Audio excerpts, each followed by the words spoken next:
नमस्कार, smartest simple में सभी का स्वागत है।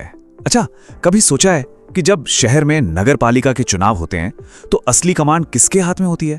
मतलब कौन है वो असली बॉस जो सब कुछ तय करता है?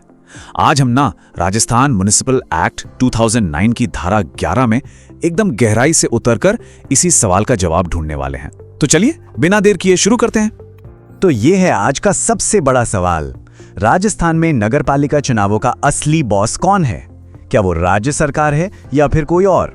यकीन मानिए, ये एक सवाल ही पूरी धारा 11 का सार है और इसका जवाब काफी दिलचस्प है। और हमारी उस बड़ी पहेली का जवाब है राज्य निर्वाचन आयोग। जी हाँ, स्टेट इलेक्शन कमीशन ही वो बिग बॉस है। वो एक निष्पक्ष अंपायर है जिसके एक इशारे पर राजस्थान के हर नगर पालिका चुनाव का पूरा खेल चलता है। अगर कानूनी भाषा में बात करें तो राज्य निर्वाचन आयोग वो सबसे बड़ी संस्था है जिसके पास 3 सबसे बड़ी शक्तियां हैं: अधीक्षण, निदेशन और नियंत्रण।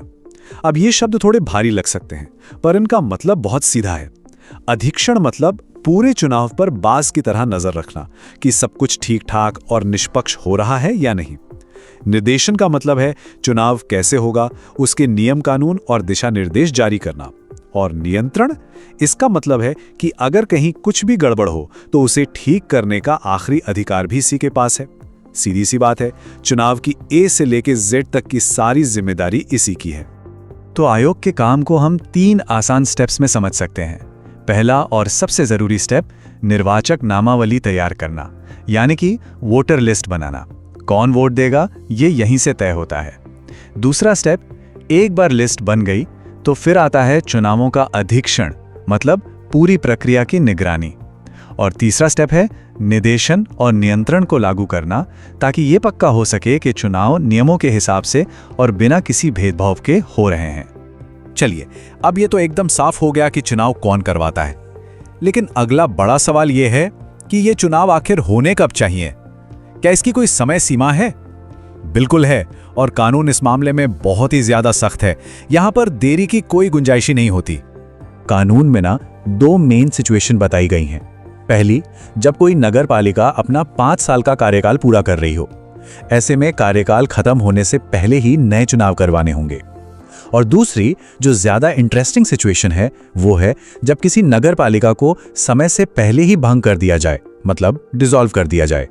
ऐसी हालत में भंग होने की तारीख से 6 महीने के अंदर अंदर चुनाव करवाने ही पड़ते हैं। ये जो 6 महीने का नियम है ना, इसको दिमाग में एकदम फिट कर लीजिए।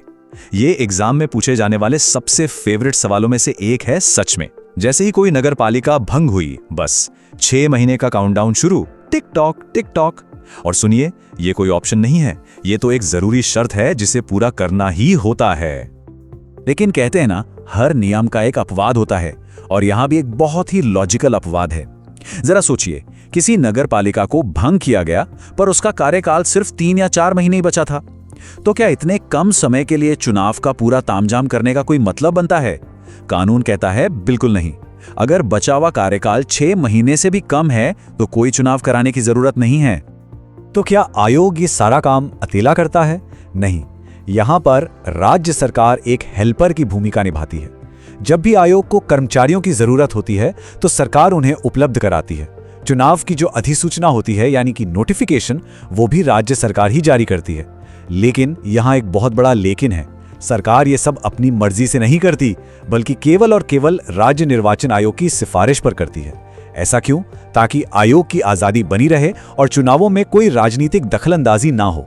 असली बॉस तो आयोग ही है।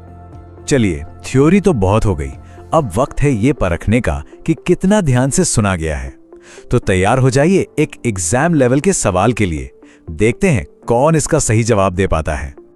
सवाल को जरा ध्यान से सुनिएगा। कथन 1, भारत का निर्वाचन आयोग नगरपालिका चुनाव नियंत्रित करता है। कथन 2, विघटन के 6 महीने के भीतर चुनाव होने चाहिए।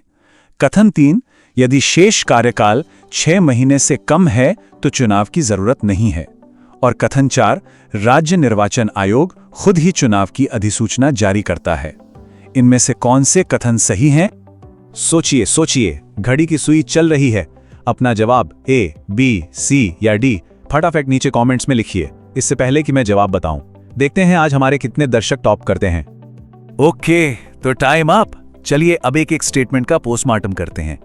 पहला स्टेटमेंट, सरासर गलत। अरे भाई, हमने अभी तो पढ़ा कि ये पावर राज्य निर्वाचन आयोग के पास है, भारत के नहीं।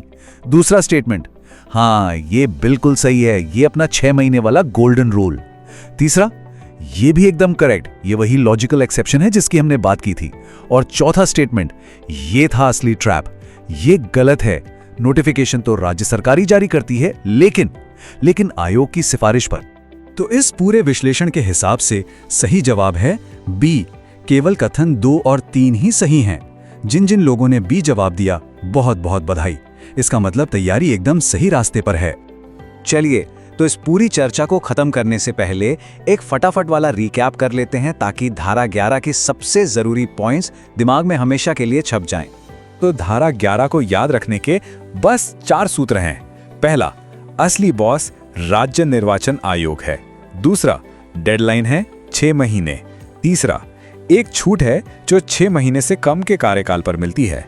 और चौथा, राज्य सरकार सिर्फ एक सहायक है जो आयोग के निर्देश पर ही काम करती है। बस ये 4 बातें याद रखिए और समझिए, धारा 11 आपकी मुट्ठी में। अगर इस विश्लेषण ने थोड़ी भी मदद की हो तो अपना सपोर्ट जरूर दिखाइएगा। एक लाइक, एक शेयर और चैनल को सब्सक्राइब करना हमें और भी ऐसा ही महत्वपूर्ण कंटेंट बनाने की बहुत प्रेरणा देता है।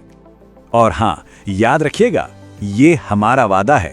स्मार्टेस्ट सिंपल पर हम रोजाना 3 नई धाराओं का विश्लेषण लेकर आते हैं, सुबह 10 बजे, दोपहर 3 बजे और रात 8 बजे। तो बेल आइकॉन दबाना बिल्कुल मत भूलिएगा, ताकि कोई भी अपडेट मिस ना हो। तो धारा 11 ने हमें चुनाव के कौन और कब का जवाब तो दे दिया, लेकिन कहानी अभी खत्म नहीं हुई है। धारा 12 में क्या होता है, ये जानने के लिए हमारा अगला विश्लेषण देखना बिल्कुल ना भूलें। तब तक सीखते रहिए।